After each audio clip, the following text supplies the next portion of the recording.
SRA स्कीममध्ये इतक्या वर्षानंतर आता नवीन प्रोजेक्ट चालू करण्याचा प्रयत्न करतात मोहित कंबोज यांना विकासक म्हणून नेमण्यात आलं काय? फार महत्त्वाची गोष्ट आजच्या दिवसात घडलेली आहे.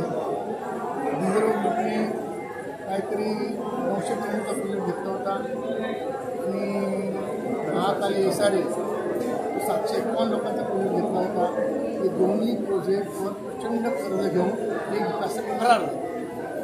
लोक वन भटकत होती. 4 लोकांनी आत्महत्या केल्या, त्यांना भाडे मिळत नव्हते. अशा वेळी माननीय मुख्यमंत्री एकनाथ शिंदे साहेब होते.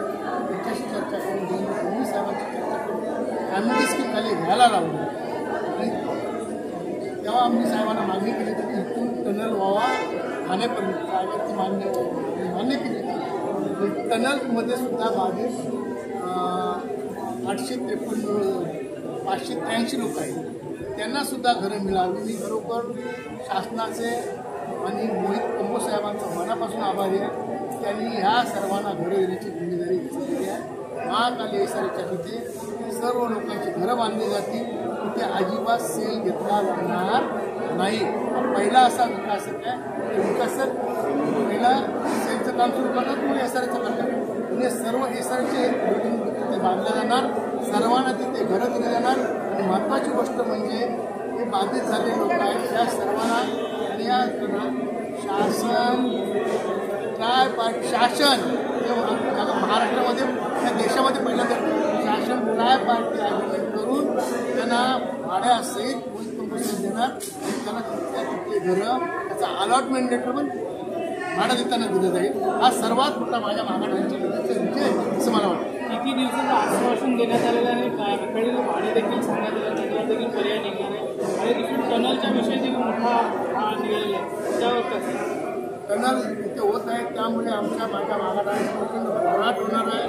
त्यामुळे मी सरकारकडून साहेबांचं देवेंद्र फडणवीस साहेबांचं मनापासून आभारी आहे आणि त्या लोकांना घरंसुद्धा इथे मिळणार आहे. त्यामुळे त्यांचासुद्धा कामाधंद्याचा जो प्रश्न होता तो सुद्धा मिटलेला आहे. आणि मे पासून एप्रिलच्या आता एप्रिल महिना आहे. एप्रिलच्या लास्ट वीकपासून सर्वांना भाडे दिली जातील. ज्यांना भाडं नको असेल त्यांना कांदिवलीमध्ये 305 स्क्वेअर फुटाची टेम्पररी घरं दिलं जातील आणि ज्या दिवशी ते बिल्डिंग होईल त्या दिवशी तिथून त्यांना इथे शिफ्ट केलं जाईल. हा पण फार मोठा निर्णय झाला आहे. हा ऐतिहासिक निर्णय सरकारने घेतला. त्यामध्ये सरकारचं, मोहित कंबोजचं, MMRDचं आणि साहेब तुम्ही आज दाखवून दिलं की काम कोण करतात. साहेब मी पहिल्यापासून काम करणारा माणूस आहे. रस्त्यावर उभा राहून काम करणारा माणूस आहे. जनतेच्या हितासाठी धडपडणारा माणूस आहे. मी सुद्धा फार गरिबीतून आलेलो आहे. त्यामुळे गरिबांचं दुःख काय असतं, घर काय असतं त्याची मला पूर्ण कल्पना आहे. म्हणून मी प्रचंड प्रयत्न करून कमीत कमी याच्यासाठी 22 मीटिंग्स आम्ही घेतल्या असतील टोटली.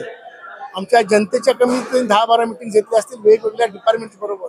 आणि आज याला चांगलं रूप आलेलं आहे. आज पूर्णत्वात जात आहे हे बघून खूप आनंद होतो.